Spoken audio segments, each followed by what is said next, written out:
Hello সকলকে, good evening সবাই। আমি একটা ছোট্ট ভিডিও নিয়ে তোমাদের সামনে এসেছি।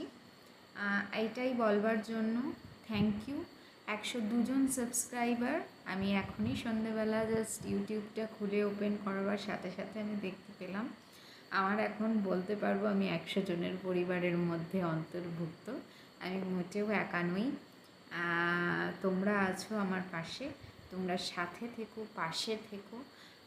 আশা করি তোমাদের কাছে নতুন নতুন ভিডিও আমি খুব শিগগিরই আপলোড যাই বলো না কেন করতে পারবো। আমার কাছে সেইভাবে কোনো রকম জিনিসপত্র নেই যে কিভাবে করলে কি হয় না হয়, তো আমি সবে সবে শুরু করেছি। তোমরা আশা করি তোমরা আমার পাশে থাকবে। Thank you so much. বিগত 2 বছর ধরে 102